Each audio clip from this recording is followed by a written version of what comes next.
పెరిగిన వస్తు ధరలు కరెన్సీ విలువ పడిపోవడం కారణంగా ఇరాన్ పరిస్థితులు బగ్గుమంటున్నాయి. తీవ్ర నిరసనలు ఆంక్షలతో ఉక్కిరిబిక్కిరవుతున్న ఇరాన్ దేశ కరెన్సీ భారీగా పతనమవుతోంది. గత కొన్ని రోజులుగా కొనసాగుతున్న నిరసనలతో ఇరాన్లో 6,000 మందికి పైగా మరణించారు. దేశ ఆర్థిక వ్యవస్థ కుప్పకూలడంతో ఇరాన్ కరెన్సీ రియాల్ విలువ చరిత్రలో ఎన్నడూ లేనంతగా డాలర్తో పోలిస్తే 15 లక్షలకు పడిపోయింది. ఆర్థికపరమైన ఆంక్షలతో ఇరాన్కు ఊపిరాడటం లేదు. 2015లో అమెరికా డాలర్తో ఇరాన్ కరెన్సీ విలువ 32,000 రియాల్స్గా ఉండేది. అసలు ఇలాంటి పరిస్థితులు ఇరాన్లో ఎందుకు వచ్చాయి? 2022 నుంచి 3 ఏళ్లలో ఇక్కడి పరిస్థితి ఎలా మారింది?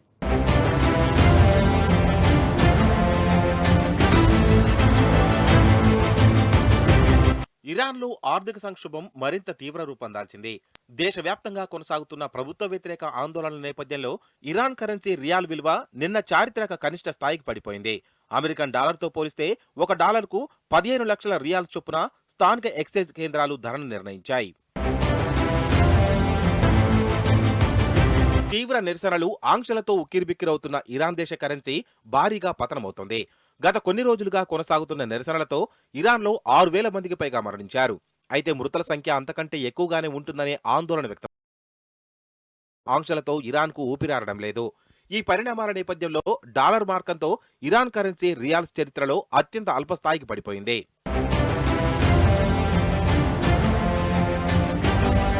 ఒక డాలర్ విలువతో పోలిస్తే 15 లక్షల రియాల్స్ కు క్షీణించింది. అంతర్గత సంక్షోభానికి తోడు అంతర్జాతీయ ఆంక్షల కారణంగా ఇరాన్ ఆర్థిక వ్యవస్థ దారుణంగా పతనమవుతోంది. 2015లో అమెరికా డాలర్తో ఇరాన్ కరెన్సీ విలువ 32,000 రియాల్స్ గా ఉంది. ఆ తర్వాత రియాల్స్ పతనమవుతున్నప్పటికీ ట్రంప్ రెండోసారి అమెరికా అధ్యక్షుడు బాధ్యతలు చేపట్టాక మరింత క్షీణించింది.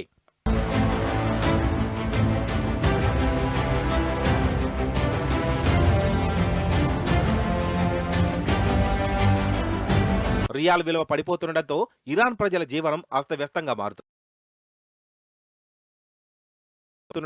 ప్రభుత్వం ఇరానియన్లకు నెలకు $7 మేర ఆర్థిక సాయం అందిస్తోంది. కానీ ఇది కూడా ఇరానియన్ల జీవన పరిస్థితిని మార్చలేకపోతోంది.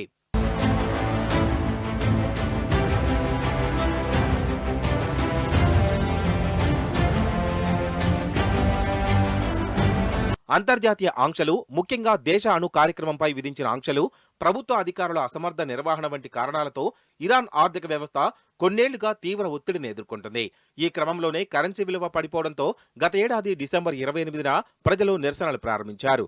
అనతి కాలంలోనే ఈ ఆందోళనలు దేశవ్యాప్తంగా విస్తరించి తీవ్ర రూపం దాల్చాయి.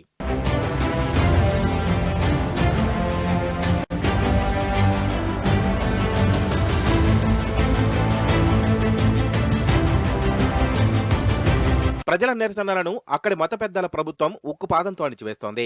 దేశ చరిత్రలోనే ఎన్నడూ లేని విధంగా 2 వారాలకు పైగా ఇంటర్నెట్ సేవలను పూర్తిగా నిలిపివేయడం పరిస్థితి తీవ్రతను తెలియజేస్తోంది. నిరసనలు అదుపులోకి తీసుకొచ్చేందుకు ప్రభుత్వం అనుసరిస్తున్న కఠిన చర్యల కారణంగా ఇప్పటి వరకు కనీసం 6,000 మందికి పైగా మృతి చెందారని, మృతుల సంఖ్య ఇంకా ఎక్కువగా ఉండవచ్చని ఆరోపిస్తున్నారు సామాజిక కార్యకర్తలు. ఇంటర్నెట్ అందుబాటులో లేకపోవడంతో వాస్తవ పరిస్థితులు, మరణాల సంఖ్యపై పూర్తి స్పష్టత రావడం. 2022 తర్వాత ఈ 3 ఏళ్లలో రియాల్ విలువ భారీగా పడిపోయింది. కరెన్సీ రియాల్ విలువ పడిపోవడం, ద్రవ్యోల్బణం విపరీతంగా పెరగడంతో ఆహారం, నిత్యావసరాల ధరలు అమాంతం పెరిగాయి. ఇప్పటికే పాశ్చాత్య దేశాల ఆంక్షల కారణంగా ఇంటి బడ్జెట్ భారంగా ఉంది. దీనికి తోడు పెట్రోల్ ధరలను పెంచడంతో పరిస్థితి మరింత దారుణంగా తయారైంది. దేశంలో ఆర్థిక సంక్షోభం ప్రజల్లో అశాంతికి కారణమవుతుంది. ప్రజలు ఇప్పటిదాకా దాచుకున్న డబ్బులు ఖర్చయిపోతున్నాయి. ఆహారం, ఔషధాలు కొనలేని స్థాయికి చేరుకున్నాయి. తాగునీరు, విద్యుత్ సరఫరాల్లో తరచూ అంతరాయాలు చోటు చేసుకుంటున్నాయి. కేవలం పేదలకే కాదు, పట్టణాల్లోని మధ్యతరగతికి కష్టాలు తప్పడం లేదు.